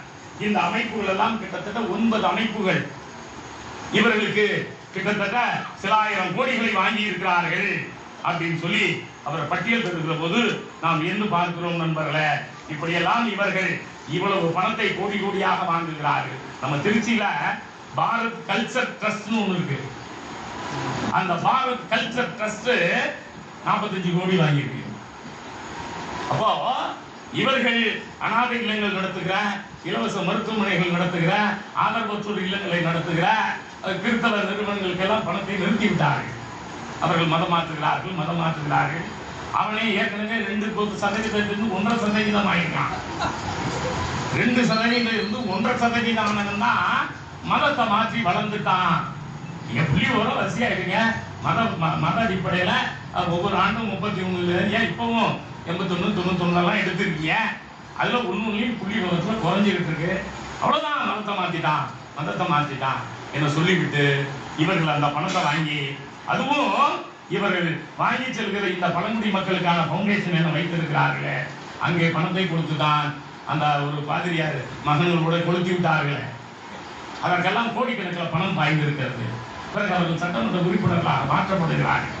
அப்போ இவர்கள் தாங்கள் முஸ்லிம்களையும் கிறிஸ்தவர்களையும் எதிரிகளாக காட்டிக்கொண்டு வெளிநாட்டு பணத்தை வாங்கி குடித்து இங்கிருந்து அமெரிக்காவில் போய் பணிபுரிகிற இவர்கள் நவஜோதி சேரிட்டபிள் ட்ரஸ்ட் 18 அமைப்புகள் நண்பர்களே. அதுல இந்த மதவாத நஞ்சு, அது மேலே இந்த பழங்குடி மக்கள் நலம் என்கிற ஒன்றை தடவி கொண்டு இவர்கள் இப்படியெல்லாம் கோடி கோடியாக வாங்கி குவிக்கிறார்கள். கிராம கோயில் பூசாரி பேரவைன்னு ஒண்ணு, இது அங்கங்க அப்பப்ப ஏதாவது பத்திரிகையில வரும். இன்றைக்கு கிராம கோயில் பூசாரிகளுக்கு பயிற்சி அளிக்கப்பட்டது. என்னடா திடீர்னு இவங்களுக்கு நம்ம பூசாரி மேலெல்லாம் அக்கறை வந்துருச்சே, பூசாரி எல்லாம் கூப்பிட்டு இவங்க கையில ஒரு பாரத மாதா படத்தை கொடுத்து அவங்களுக்கு ஒரு காவி துண்டை 2 கொடுத்து அன்னைக்கு சாப்பாடை போட்டு போங்க வா அப்படின்னு விடுவான். கிட்டத்தட்ட 25 கோடி வாங்கி இருக்கிறார்.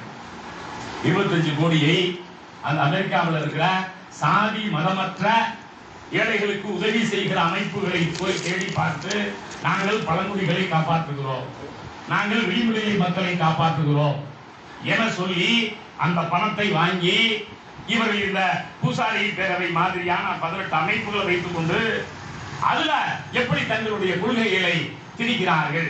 RSS சொன்னா நேரடியா தெரிந்துவிடும் என்பதற்காக இது போன்ற மேல்பூச்சு தொண்டு, இவர்களுக்கு நாங்கள் இப்படி செய்கிறோம், அவர்களுக்கு நாங்கள் அப்படி செய்கிறோம் என்றெல்லாம் இவர்கள் பேசுகிற பேச்சு இருக்கிறதே நண்பர்களே. ராஷ்டிரிய சீக் சங்கத், இது ஒண்ணு ரொம்ப நம்ம சுவாரஸ்யமா இருக்கு. இந்திரா காந்தி கொல்லப்படுகிறார். இந்திரா காந்தியை ஒரு சீக்கியன் வந்து கொண்டு விட்டான்.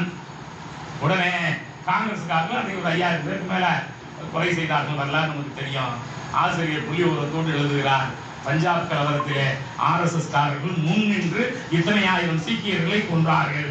நாளிதழ் செய்தி பத்திரிகை ஆதாரத்தோடு வெளியிட்டிருக்கேன்.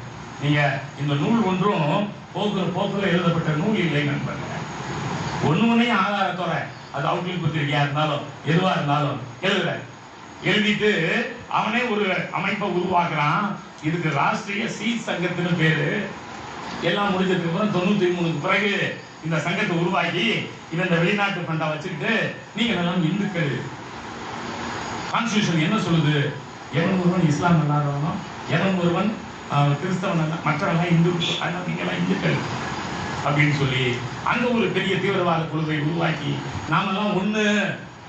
யார் அந்த சீக்கியர்களை இந்திரா காந்தி கொல்லப்பட்ட போது போய் கொன்றார்களோ அந்த சீக்கியர்கள் மேல ஒரு அமைப்பு வச்சுக்கிட்டு, ஆமா மதம், மொழி, அரசியல், பண்பாடு, தொண்டு பணிகள், தேசியம், பாரதம் என்று RSS அணிந்து வரும் பல்வேறு முகமூடிகள் காலத்திற்கு ஏற்ப, இடத்திற்கு ஏற்ப அது போட்டுக் கொள்கிற வேடம், பதுங்கி பதுங்கி காத்திருக்கிற மறைவிடங்கள், நடுநிலை என்ற பெயராலே செய்யும் கருத்து திணிப்புகள், விஷ உருண்டை மீது பூசப்பட்ட திட்டிப்புகள் ஏராளம் ஏராளம். அவற்றை நாம் அடையாளம் காட்ட வேண்டும். இந்த வெகுஜன மக்களுக்கு இந்த சீக்கிய மக்களை இவர்கள் திரட்டி ஒரு தலைமைப்பாக வைத்திருக்கிறார்கள். ஆசிரியர் வீரமணி அவர்கள் இந்த நூல்ல தேடி தேடி தேடி போல பல்வேறு தகவலை தருகிறார். தென்காசியில RSS அலுவலகத்தில் குண்டு வெடிச்சது, குண்டு எப்படி தயாரிக்கணும்னு தெரியாம அவங்க வந்து படிச்சாங்க. அவங்களே ஒரு செருப்பு மாலைய கொண்டுட்டு போய் அங்க இருந்த குறியில போட்டுட்டு அந்த பள்ளியை நம்ம திராவிடர் கழகத்தின் நண்பர்கள் மீது போட்டார்கள் எழுதுறாரு. அப்போ இவங்களுக்கு நோக்கம் யார்? அவர் பஞ்சாப்தாத்துல இருந்து எடுக்கிறார். முதலில் உலகாயுதவாதிகள். யார் உலகாயுதவாதிகள்? கடவுள் மறுப்பாளர்கள். கடவுள் இல்லை, இந்த உலகத்து வாழ்க்கை தான் உண்டு, கடவுளை வர மனிதனை என பேசுபவர்களை அவர்கள் உலகாயுதவாதிகள், லோகாயுதவாதிகள் சொல்லி அவர்களுடைய இலக்குல பஞ்சாப்தாட்டில் இருக்கிற முதல் திராவிடர் கழகம் போன்ற, தபோல்கர் போன்ற இந்த நாட்டில் இருக்கிற முற்போக்கு சிந்தனையை விதைக்கிற, சாதி ஒழிப்புக்காக பாடுபடுகிற, சமத்துவத்துக்காக, சகோதரத்துவத்துக்காக தங்களுடைய உயிரை தியாகமாக தந்து கொண்டு இருக்கிற மக்களைத்தான் அவர்கள் முதல்ல எதிரியாக பார்க்கிறார். அப்புறம் தான் அவனுக்கு இஸ்லாமியர், அப்புறம் தான் அவனுக்கு கிறிஸ்தவன். அப்போ இவனுடைய முதல் இலக்கு எது என்றால் உலகாயுதவாதிகள். பல நூல்களில் இருந்து மேற்கோள் காமிக்கிறார். ஆகையினால யார் இந்த சமூகத்துல முற்போக்கு கருத்துக்களை விதைக்கிறார்களோ, சமத்துவத்தை எல்லோருக்கும் கல்வி என்கிற கொள்கை, இதெல்லாம் அவர்களுக்கு எதிரியாக தெரிகிறது. ஏன் எதிரியாக தெரிகிறது? பார்ப்பனன் மட்டும்தான் படிக்க வேண்டும் என்பது இவர்கள் மீறுகிறார்கள். ஆமா, ஆசிரியர் தேடி தேடி தந்திருக்கிறார். போன்சாலா ராணுவ பள்ளியில ராணுவ மயமாக்கப்படும் சிறுவர்கள், ராணுவ பள்ளியிலேயே சிறுவர்கள் அழைத்து கொண்டு போய் அவர்களுக்கு ராணுவ பயிற்சி கொடுத்து துப்பாக்கிகளை இயக்குவது எப்படி, எப்படி பீரங்கிகளை இயக்குவது, இவன் எந்த நாட்டோட போர் புரிய போறான்? இங்க இருக்கிற உலகாயுதவாதிகள், இங்க இருக்கக்கூடிய இஸ்லாமியர்கள், கிறிஸ்தவர்களை சுடுவதற்கு என்ன மாதிரி பயிற்சிகளை இவர்கள் தருகிறார்கள் கேட்டால், நாங்கள் உங்கள் பிள்ளைகளுக்கு உடற்பயிற்சி தருகிறோம் அப்படின்னு சொல்லி. அபினவ் பாரத்னு ஒரு இயக்கம் இருக்குது. இந்த இயக்கம் எப்படி இளைஞர்கள் எல்லாம் தூசி தட்டி அழைத்து கொண்டு போய் ஒரே பாரதம், ஒரே மொழி, ஒரே பண்பாடு, இங்க பல பண்பாடு இருக்கக்கூடாது, ஒரே ஆட்சி, ஒன் நேஷன். அப்ப அதிபர் ஒருத்தர் மட்டும்தான் இருக்கணும். மாநில சுயாட்சி பேசுறவனா பிரிவினைவாதி. அடிக்கடி இந்த பிஜேபி காரன் யாராவது இந்த மாநில உரிமை வேணுங்க, எங்கிட்ட நீங்க இவ்வளவு காசு வாங்கிட்டு 27 காசு கொடுக்குறீங்க, ஒரு உடனே பிரிவினை பேசுகிறார். அது எப்படி தமிழ்நாடுன்னு தனித்து பார்க்கலாம்? இந்தியாவுன்னா முழு காசையும் கொடுத்துடணும், பேசாம இருக்கணும். அப்ப நீ அங்க 1 ரூபா கொடுத்தவனுக்கு 3 ரூபா கொடுக்குற ஊப்பிக்கு அது இந்தியா. நீ 3 ரூபா இல்ல, நீ 100 ரூபா கொடுத்தா கூட அவன் ஒரு காலம் என்ன பண்ண மாட்டான், முன்னேற மாட்டான். ஏன்னா கட்டமைப்புகள் அங்கு இல்லை. நான் அடிக்கடி சொல்லுவது உண்டு, இந்தியாங்கிறது ஒரு வினோதமான உயிரினம். நம்ம ஊர்ல பள்ளிக்கல்வித்துறை இருக்கும், பள்ளிக்கல்வித்துறை 10 லட்சம் ஆசிரியர் இருப்பாரு. இன்னும் 10 பேருக்கு மேற்பட்ட மாநிலங்கள்ல சிபிஎஸ்இ பள்ளிக்கூடம் மட்டும்தான் பள்ளி கல்வித்துறைனே ஒண்ணு இருக்காது, மருத்துவ சுகாதார அமைப்புனே ஒண்ணு இருக்காது. அப்புறம் எங்கே அவன் சர்வ சிக்ஷா அபியானுக்கு பணம் வாங்குறது? பள்ளிக்கூடம் இருந்தா தானே வாங்குவான், மருத்துவ அமைப்பு இருந்தா தானே வாங்க முடியும். அப்படியானால் நண்பர்களே, இந்த சமூகத்துல சமமான வளர்ச்சி, எல்லா மாநிலங்களுக்குமான வளர்ச்சி என்பதே இல்லாமல் இருப்பதற்கு காரணம், நம்ம ஊர்ல நெல் விளைவிக்கிறோம், குடிமைப் பொருள்னு சொல்லி வருது. அப்ப கூட்டுறவுத்துறையெல்லாம் கொண்டு வந்து இந்த குடிமைப் பொருளை ஏற்றிட்டு போய் அதுக்குன்னு ஒரு தனியா அரிசி ஆலை வச்சு அரைச்சு அது அப்படியே அப்படி ஒரு சிஸ்டம் இருக்கணுமே, நெல் பிடிக்கிற மையங்கள் இருக்கணுமே, கூட்டுறவுத்துறை அதை செய்யணுமே, அத அப்பதானே அந்த இலவச அரிசியை தர முடியும். அப்படியானால் நண்பர்களே, இந்த தமிழ்நாடு எவ்வளவு தொலைநோக்கோடு ஒவ்வொன்றிலும் சிந்திக்கிறது. மாணவனுக்கு வந்து கல்வி கட்டணம் கொடுப்பதாக இருந்தாலும் சரி, 1920 நம்ம நீ வந்து பட்டியலின சகோதரன் 10 பேரை சேர்த்தா தாண்டா உனக்கு பள்ளிக்கூடத்துக்கு லைசன்ஸ் பிடி தியாகராயர் காலத்திலேயே. இல்லைன்னா உனக்கு என்ன கிடையாது, பள்ளிக்கூடத்துக்கு உரிமம் கிடையாது. அப்பெல்லாம் உரிமம் கிடையாது. நீங்க இந்த வேலையை வந்து வடமாநிலங்கள் செய்திருக்குமே ஆனால், அங்க இருக்கிற பட்டியலினத்தவர்கள் பழங்குடிகள் முன்னாடி இருப்பீர்களே ஆனால், நீங்க பழங்குடியினத்தை இந்த கிறிஸ்தவ மிஷனரிகள் சென்ற மாதிரி இந்த ஆதீனங்கள் சைவாதீனமா இருக்கட்டும், வைணவாதீனமா இருக்கட்டும், வைதிகாதீனமா இருக்கட்டும், இந்த ஆதீனங்கள்லாம் போய் எப்பா நீங்க எல்லாம் படிக்கப்பா, மிசோரத்துல 100 விழுக்காடு படித்தவர்கள் இருக்கிறாருன்னா அங்கு போய் இவர்கள் உருவாக்கிய மிஷனரிகள் உருவாக்கிய பணி அத இந்த ஆதீனங்கள் செய்திருந்தா அவன் மதம் மாறுவானா?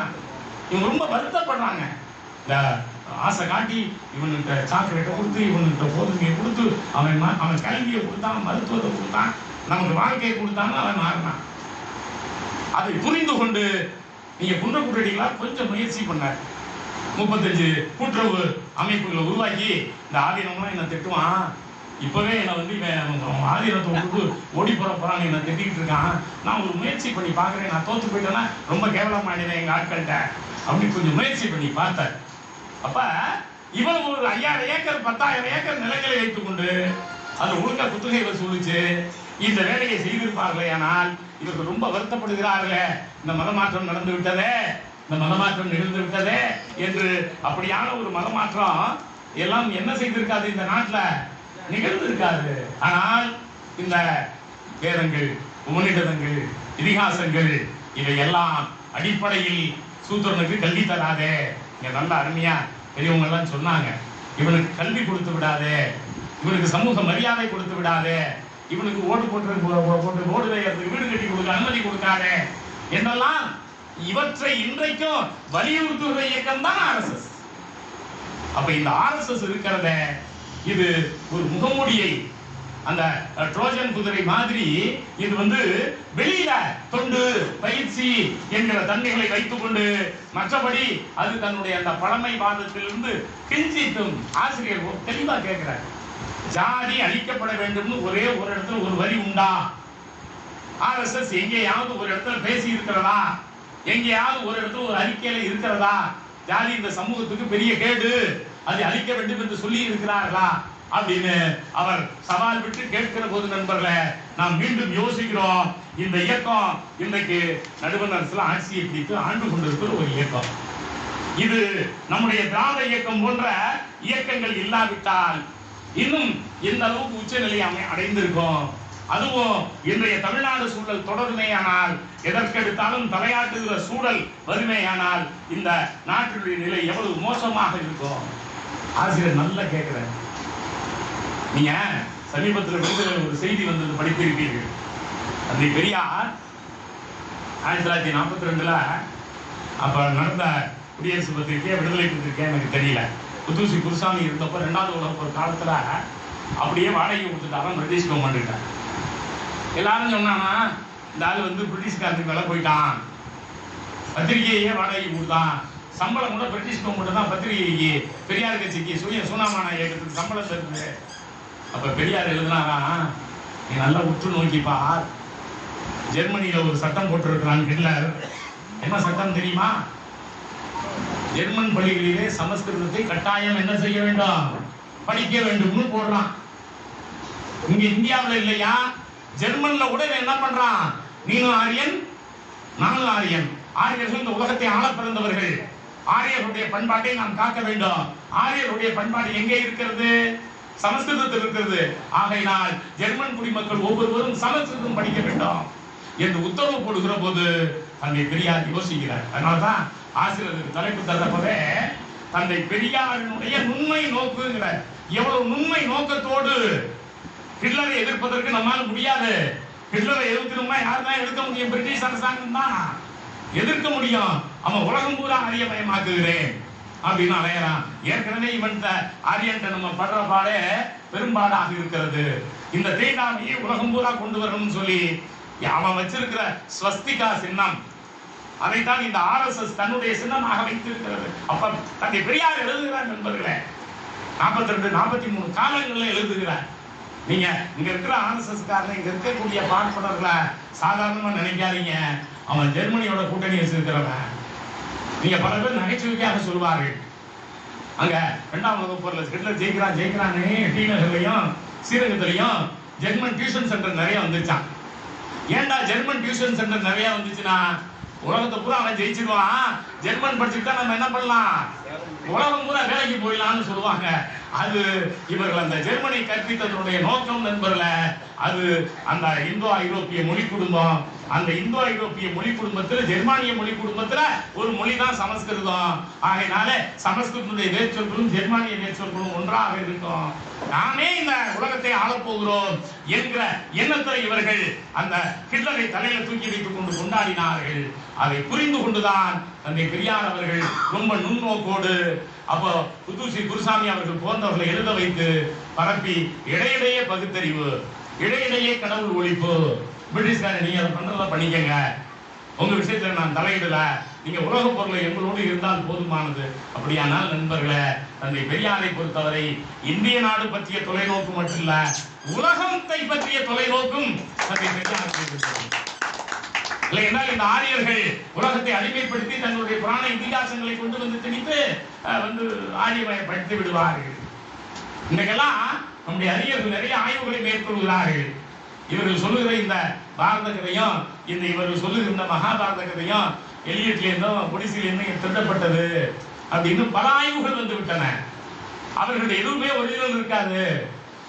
இங்க தெலுங்கு, மலையாளம், கன்னடம், தமிழ் இந்த மாதிரி இந்திய மொழிகள் இருந்து எடுத்து வச்சுக்கிட்டு எங்களுதுமா. கோபர்னு ஒரு பெரிய அறிஞர், ஆமா, character songs of traditional languages ஒரு புத்தகம் போட்டுருக்காரு 1867.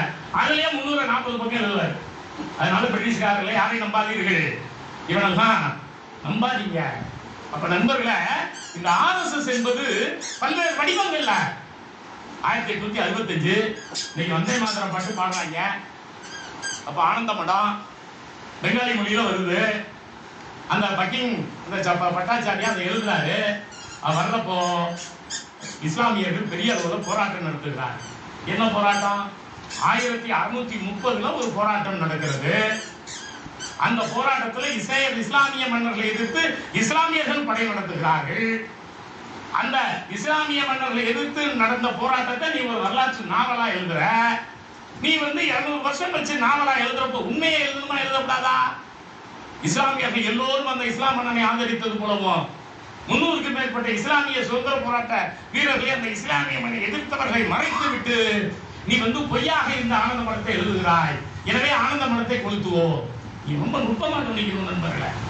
இந்த ஆள் இத்தனைக்கும் ஜட்ஜா இருந்தவர், ஹைகோர்ட் ஜட்ஜா இருந்தவர். ஒரே ஒரு நாள் சுதந்திர போராட்டத்துக்காக பட்டினி இல்லாத ஆளு. அவரை தூக்கி வைத்துக் கொண்டு பிடிப்பார்கள். இங்க 7 வருஷம் சிறையில் இருந்த காமராசருடைய பிறந்த நாளை கல்வி வளர்ச்சினால இந்தியா ஏற்றுக்கொண்டதா? ஒரு நாள் கூட சிறைக்கு போகாத, ஒரு நாள் கூட குண்டடினா என்னன்னு தெரியாத டாக்டர் ராதாகிருஷ்ணனுடைய பிறந்த நாளை என்னதான் வச்சுக்கிறோம்? ஆசிரியர் நாள்னு வச்சுக்கிறோம். என்னைக்காவது ஒரே ஒரு நாள் அவருக்கு சிறைக்கு போயிருப்பாரா? அப்போ அவர்கள் என்றாலே சோப்பு கம்பளம் இருக்கு, நீ துணை ஜனாதிபதிவா ஜனாதிபதியாகவா? அவர் தொடக்கப்பள்ளி ஆசிரியர்லேருந்து ஆந்திராவில் இருந்தாரு, கர்நாடகாவில் இருந்தார். இல்லை தமிழ்நாட்டுக்கு அவருக்கு என்னடா சம்பந்தம்? எங்க ஊர்ல நாங்க ஏண்டா ஆசிரியர் நாளுக்கு ஆந்திராக்காரனையும் கர்நாடகத்தையும் வேலை செஞ்சவங்க நாங்க வச்சுக்கணும்னு என்றைக்காவது நான் கேள்வி கேட்டதுண்டா? அப்படி அவரை பத்தி பெருமையா எழுதி அவர் ரொம்ப உழைப்பால் உயர்ந்தவர், தொடக்கப்பள்ளி ஆசிரியர்லேருந்து துணைவேந்தராக உயர்ந்தவர் என்று சொல்லி நாடு முழுவதும் டீச்சர்ஸ் டே அப்படின்னு. அப்போ ஒரு நாள் கூட சிறைக்கு போகாமல், ஒரு நாள் கூட விடுதலை போராட்டம்னா என்னன்னு தெரியாத அவருக்கு அந்த பார்ப்பனியம் என்கிற அந்த ஒற்றை வாய்ப்பு மட்டுமே நாடு முழுவதும் ஆசிரியர் நாளாக கொண்ட வாய்ப்பை தருகிறது. ஆனா 7 வருஷம் சிறையில் இருந்த காமராசருடைய பிறந்த நாள கல்வி வளர்ச்சி நாள் கலைஞர் அறிவிச்சதுனால தமிழ்நாட்டில் இருக்கிறதே தவிர அப்ப நாடு முழுவதும் இருக்க வேண்டாமா? இந்தியாவுக்கே வழிகாட்டியவர் ராதாகிருஷ்ணன் இந்த ஆந்திராவிலையும் இதுல பஞ்சாப்ல இருந்தாரா? இல்ல அவர் வந்து வேற எங்கேயாவது வட மாநிலங்கள் இருந்தாரா? 2 மாநிலத்துல வாத்தியாரா இருந்தார். அதுதான் அவர் செஞ்ச வேலை. இங்க இலவச கல்வி கொடுத்தார். அதுக்காக காமராஜரை நாம் கொண்டாடுகிறோம். அப்ப நண்பர்களே, இந்த பார்ப்பனியம் என்பது தனக்கான வாய்ப்பை உருவாக்குவது மட்டும் இல்ல, ஏமாற்றுவது. இப்ப வந்தே மாதரம் பாடல் கூட இஸ்லாமியர்களை கொலை செய்ய வேண்டும் என்று எழுதப்பட்ட அந்த பாடல் இருக்கிறதே, அது கூட ஒரு வரலாற்று நாவல்ல திருடி எழுதப்பட்ட வரலாற்று நாவல், உண்மையை மறைத்த வரலாற்று நாவல். அப்பொழுதே அதற்கு எதிர்ப்பு வந்தது. அப்ப காலந்தோறும் இந்த RSS சிந்தனை, பார்ப்பனிய சிந்தனை என்பது தொடர்ந்து இருக்கிறது. அதை நாம் தொடர்ந்து எதிர்த்து கொண்டிருக்கிறோம். இன்றைக்கு நம்முடைய ஆசிரியர் அவர்கள் அந்த பணியை இங்க மிகச்சிறப்பாக செய்திருக்கிறார்கள். அதனால்தான் நான் தொடர்ந்து சுட்டிக்காட்டினேன். நானும் OBC ஓட்டு வேட்டைக்கு மட்டும், அப்புறம் முன்னாடியும் கிடையாது பின்னாடியும் கிடையாது. ஓட்டு வேட்டை வாங்கி அமைச்சரா உட்கார்ந்ததுக்கு அப்புறம் அவர் எந்த இடத்துலையும் தன்னை எப்படி சொல்லிக்கிறது இல்ல, OBCன்னு சொல்லிக்கிறது இல்ல. அந்த உணர்வும் கூட அவருக்கு ஒரு காலமும் இருந்ததில்லை. நல்ல தலைப்பு தராது நண்பர்ல. RSS உருமாறும் வித்தை அப்படியே அங்கங்க உருமாறிக்குவாங்க. அதனால நான் சுட்டி காட்டினேன். 83ல காங்கிரஸோட சேர்ந்துக்கிட்டு பிஜேபி திட்டினான். இந்த பிஜேபி அழிக்கப்பட வேண்டும், இந்த பிஜேபி வந்து இந்துக்களுக்கான இயக்கம் இல்ல அப்படின்னு சொல்லிட்டு பேசியவர்கள், காங்கிரஸ் உயர்த்தி பிடித்தவர்கள். இன்னைக்கு நமக்கு அது வந்து ரொம்ப வியப்பான செய்தியா இருக்கு. ஓஹோ, பிஜேபிக்கு எதிராக RSS இருந்துச்சா அப்படின்னு. அப்ப RSSம் காங்கிரஸும் போட்டுக்கொண்ட ஒப்பந்தம்னு ஆசிரியர் 83 எழுதின நூலை நான் இதுக்கு படிக்கிறதுக்காக கொஞ்சம் ஆசிரியர் ஏற்கனவே என்ன நூலை எழுதியிருக்காரு அப்படின்னு பார்க்கலாம்னு பார்த்தா எனக்கே அதிர்ச்சியா இருந்துச்சு. RSS பிஜேபியை எதிர்த்ததா? எதிர்க்கலாம் செய்யல. அப்பவும் ஆசிரியர்கள் எழுதுற, நீ திருட ஆளுக்கு ஏற்ற மாதிரி வேஷத்தை மாத்திக்குவ, இந்திரா காந்திக்கு வேஷத்தை மாத்திர, நீ வந்து இன்னைக்கு ராஜீவ் காந்திக்கு வேஷத்தை மாத்திர, நாளைக்கு கம்யூனிஸ்ட் வந்து அதுக்கு வேஷத்தை மாத்துவ, ஆளுக்கு ஏற்ற மாதிரி நீ வேஷத்தை மாத்துவ. அதான் நண்பர்கள். அப்போ இவர்கள் காலந்தோறும் இப்படி மாறி மாறி தங்களை வளப்படுத்திக் கொண்டிருக்கிறார்கள். அம்பேத்கர் RSS அணியும் புதிய முகமூடி, அருமையான தலைப்பு. எப்படி இவர்கள் அம்பேத்கர் பேசிய கொள்கைகளை எல்லாம் விட்டுவிட்டு அம்பேத்கர் அந்த முகமூடியை மட்டும் போட்டுக்கொண்டு எந்த நிலையிலையும் பட்டியலின மக்களுக்கான வாய்ப்புகளை முழுக்க முழுக்க ஒடுக்கி, எந்த துறையாக இருக்கட்டும், AGS ஆபீஸாக இருக்கட்டும், 75 வருஷமா இருக்கு, 3% மேல வரையாங்க யாரும். அப்ப 20 விழுக்காடு 18 வந்திருக்க வேண்டாமா? 75 வருஷம் 10 வருஷம் சட்டத்தை போட்டீங்க. இன்னமும் 3 விழுக்காடுக்கு மேல அக்கௌண்ட் ஜெனரல் ஆபீஸ்ல நுழைய முடியல. OBCக்கு 2002ல கொடுத்தீங்க, 1 விழுக்காடு கூட இந்த இடத்துலயும் இல்லை. நாம எதை பேசினாலும் நண்பர்களே, இவர்கள் முகமூடியாக வைத்துக் கொண்டு, அப்போ இவர்கள் யாரை வேண்டுமானாலும் முடிஞ்சாலும் பெரியாரை எடுத்திருப்பான். அவனுக்கு ஏன் பெரியார கையில் எடுக்க முடியலன்னா, அவருடைய கடவுள் மறுப்பு, அவருடைய பார்ப்பனிய ஒழிப்பு, இதெல்லாம் இருக்கிறதுனால அவனால யாரை கையில் எடுக்க முடியல, பெரியார கையில் எடுக்க முடியல. நண்பர்களே, இவர் தலைப்பு தருகிற போதே பார்ப்பனிய பணியா கூட்டுத்தம் பண்ணிக்கிற RSS அங்க வாங்குற பணத்தை பூரா அந்த பணியாட்கள்கிட்ட கொடுத்துருவான். அவருடைய வங்கி கணக்கு எங்கேயாவது உண்டா? நல்லா கேட்டிருக்காரு ஆசிரியர். பணம் நிறைய வரும். விஜயதசமி அன்னைக்கு குருதட்சணை கோடி கோடியா கொடுப்பான். கேட்டா குருதட்சணாம்பா. ஒரு நாளும் ஒரு அக்கௌண்ட் மெயின்டைன் பண்ண மாட்டான். பெரிய பணக்காரத்தை சொல்லிட்டு அதுக்கு அந்த RSSல இருந்த நண்பர் சொல்றார், இந்த ஜாதி இதுக்குன்னு இருக்குப்பா, நேர்மையா இருக்கும்பா, கொடுத்த பணத்தா 2000 கோடி கொடுத்தா கூட சரியான முறை கொடுத்துரும், அதனாலதான் கொடுக்குறோம். இல்லைங்க, எங்க இயக்கத்துல கல்யாணம் பண்ணிக்காமலே ஒருத்தர் பணிபுரிந்தால் அவருக்கு தான் மரியாதை, கல்யாணம் பண்ணிக்கிட்டா கொஞ்சம் மரியாதை, அங்கிருந்து பணம் வாங்கி ஒருத்தர் முதலீடு போட்டாங்கன்னா மரியாதை இருக்காது RSSல. அந்த பேரை கொடுக்கலாம். அப்படி இந்த பணத்தை ஒரு 2-3 பேரை எழுதி அவங்க கொடுத்து வைப்பாங்க. நான் தான் போய் வாங்கிட்டு வந்து கொடுத்தேன். ஒரு நாள் நான் கேட்டேன், இத்தனை லட்சமா நான் வாங்கிட்டு வந்து கொடுக்குறேன், அவன் ஏமாத்திட்டா என்ன பண்ணுவீங்கன்னு. அதெல்லாம் அந்த பணியார் ஜாதி ஒரு நாளும் ஏமாத்தாது, நேர்மையா இருக்கும். உன் ஜாதி நான் ஏமாத்தி விடுவோம், ஏன்னா இந்த பையன் பட்டியல் இந்த பையன், உன் ஜாதி நான் ஏமாத்தி விடுவோம் அப்படின்னு சொல்லிட்டு அந்த பணியாட்களை இவர்கள் வந்து எப்படி வந்து அந்த பணத்தை கொடுத்து வைத்திருக்கிறார்கள். அப்ப பதிவு செய்யப்படாத எந்த விதமான அக்கௌண்ட் இது சொல்லி நீங்களும் நானும் ஒரு சின்ன நிறுவனம் நடத்த முடியுமா? 10 மாடி கட்டணம் கட்டியிருக்காங்க நீங்க டெல்லியில. எந்த இன்கம் டாக்ஸும் வந்து ரிட்டர்ன்ஸ் ஃபைல் பண்ணது இல்ல. நாங்க சம்பளம் வாங்கினா 10 ரூபா கூட்டி போயிட்டா எங்களை சம்பளத்தை 30ஆம் தேதியே பிடிச்சிக்கலாம், 1 வருஷத்துக்கு முன்னாடியே பிடிச்சிக்கலாம். அப்ப எதுவுமே இல்லாம ஒரு 500 கோடி ரூபாய் பெருமானமுள்ள ஒரு கட்டடத்தை டெல்லியில ஒரு ஆர்எஸ்எஸ் அமைப்பு கட்ட முடிகிறது என்றால் அதுதான் நண்பர்களே ஆர்எஸ்எஸ். எல்லா விதியையும் மீறும். பெருமானிகள் துறையை ஏமாத்தோம், பிளானிங் கமிஷனை ஏமாத்தோம், எல்லாரையும் ஏமாத்தோம். ஆனா வந்து நிரந்தரமா தன்னை வந்து நிலைப்படுத்திக் கொள்ளும். அத்தகைய இந்த ஆர்எஸ்எஸ் அமைப்பை பத்தி தோலுரிக்கிற ஒரு அருமையான நூல் நண்பர்களே. ஆமா, இதுல நீங்க வாசிக்க வேண்டிய பகுதிகள் நிறைய இருக்கின்றன. நான் சும்மா நேராக தொட்டு காட்டி, ஏன்னா ஆசிரியருடைய ஒரு வரிக்கு விளக்கம் தான் 1 மணி நேரம் பேசலாம். அதனாலதான் நான் சொன்னேன், பெரியாரியம் இருப்பதை போல ஆசிரியரியம்னு ஒண்ணு இருக்கு. ஆசிரியரியத்துல பெரியார் வந்து சமத்துவம், சகோதரத்துவம், இவர்கள் வந்து பார்ப்பனர்கள் சொல்லிட்டு போடுவார். ஆசிரியரியம் உள்ளே புகுந்து அவனுக்கு எங்கே நிதி வருகிறது, அவன் எந்த 30 விதமான அமைப்பா செயல்படுறான், அவன் எங்க முதலீடு பண்றான். அப்போ தந்தை பெரியாரியத்தை விட ஆசிரியரியம் என்பது நம்முடைய எதிரிகளை கொஞ்சம் நுட்பமாக படம் பிடித்து காட்டுகிற ஒரு இயம்.